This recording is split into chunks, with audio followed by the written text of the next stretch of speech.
Hey everybody, today I thought I would just go over everything that I use in my aquariums to set up my tanks for breeding for profit.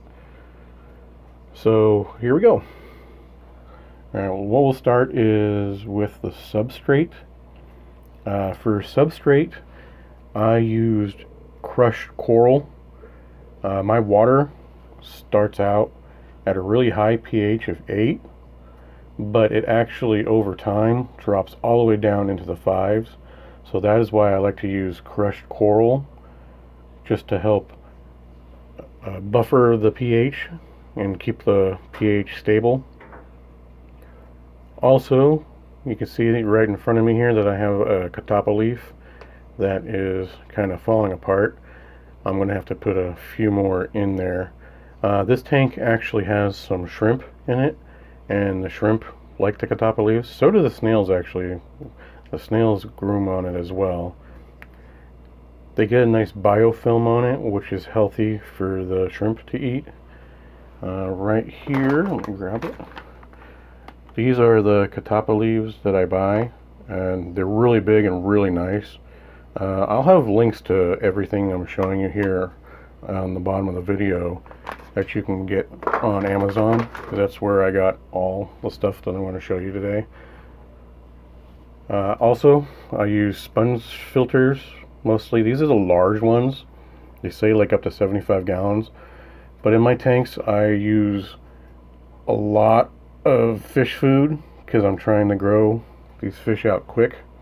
It's not on right now because the air pump that I use is pretty loud, and it's pretty annoying to sit there and watch a video and just listen to an air pump just hum the whole time. I don't just use only sponge filters. I also use some hang-on AquaClear filters. I got, I think, 3 of them.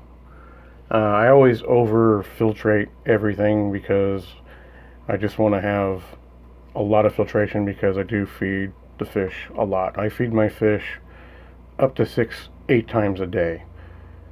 And I also have most of my tanks set up on auto water changes. I also have CHOLLA wood in here. I also like that for the shrimp, so any tank that I have that has shrimp in it definitely has some CHOLLA wood in it. But I also put some of the CHOLLA wood just in other tanks as well.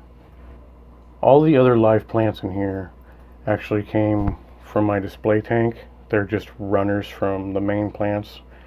And so as I grew the plants larger, I just cut them and put them in all my other tanks, so I'd have plenty of hiding places for the fry. This one actually looks like I'd actually shove more plants in here. So I think the next time I get some more plants, I will definitely put some in there. There's a buried orange sunkiss shrimp. Okay, so what else do I use in here? All right. These things right here, the specimen containers. I love these. You can get those on Amazon as well.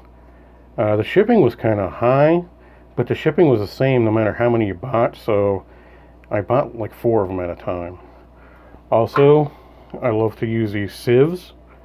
There's a 4-pack of these. These I use for my live baby brine shrimp. When you take them out of the hatchery, you just run them through that, and then you just have nothing left but the baby brine shrimp. These squeeze bottles are awesome. In here is some fry food that I got from Aquarium Co-op. I like these because they have the snap on top, so you don't have to worry about spilling anything. This was a 2-pack. I really love these things. I think everyone should get these. The other one I use, and what I do is I put a whole bunch of frozen foods inside of them with some aquarium water, and I just let them all dissolve, and then all you got to do is run around each tank and squirt some in, and it works fabulous. I really do like that. And what I do is I just leave the bottle in the refrigerator, and I have so many tanks I go through it in a couple of days, so it doesn't get rancid or anything like that.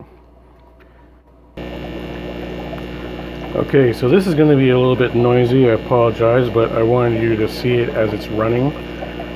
What I got here are 2 of the brine shrimp hatcheries, and the way I do it is I do 1 set each day, and you're looking at this and you're going, why is that inside of an aquarium with some nebulous steel guppies? Well, what I like to do is I like to actually use the heat from the water, and then I don't have to worry about putting a light or anything like that on top of them. And inside I just put I want to say it's 2.5 gallon aquarium that had cracked that I can't use anymore, so I'm just basically using it as a stand inside this 20 gallon long, and this works out really good for me. I get a real high hatch rate, no problems at all.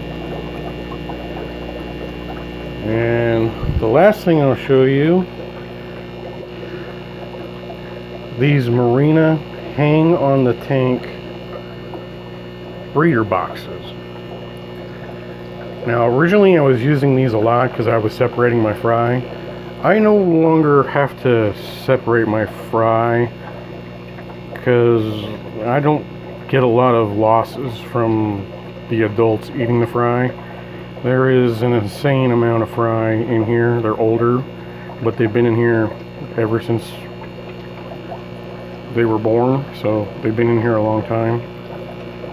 If you do want to get a hang-on box, I recommend these ones because what they do is they use an air pump and they push the water up and they push it into the tank, so you're actually using the tank water inside the breeder box. So when you do put the fry, when they get bigger, back into the tank with the adults, there's no shock from water parameters or anything because you got the same exact water going in and out. And what it does, it just kind of comes up the top.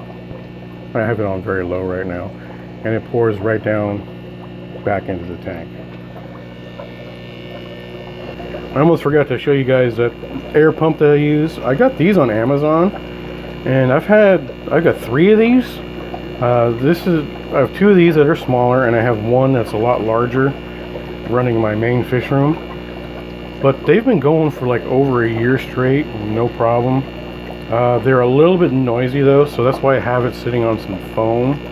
That's just to try to cut down on the noise. But this is actually in my bedroom. Sorry about that, messy bed.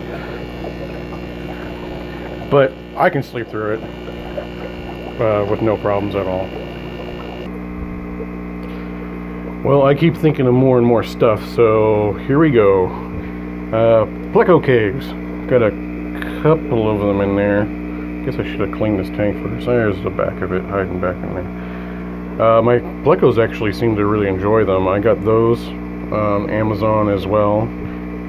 This is a big 150 gallon aquarium, my main display tank, where I was talking earlier, where I take some of the plants, and you can see my plants grow like crazy because this is a 2-foot tall aquarium, and the plants are, some of them I think are actually coming out of the top of the tank. I also use these water circulator pumps. These are awesome. These were real cheap for a pack of 4. I want to say it was like 25 bucks, and I use a couple like on each side just to keep the water circulating, so this is such a big tank. One last thing that I just saw, I also keep an FX6 on this tank because, like I said, I like to grow fish fast, put a lot of fish food in there, and I like to over filter my tanks. And in the background you can see bubbles in the back because there are 4 different sponges in here. Well, they're not really different, they're the same size. I use the same size on all of them, the ones made for the 75 gallon. Like I said, I have links for all that on the bottom in the description here. Just a heads up though, if you do click on any of the links, I do receive a small commission, and it's really small. It's like cents, I think. But I wanted you guys to be able to get anything that I happen to have and you want to use it, and make it easier for you guys to find things.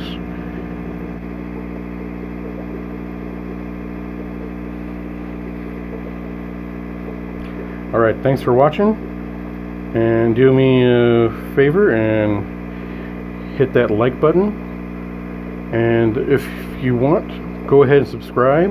If you watch some of the other videos, every week I go out to the 1,000-gallon pond and I just go ahead and yank some of the fish out so we can see how they are coloring up. Alright guys, that's it for me today. Thanks for watching.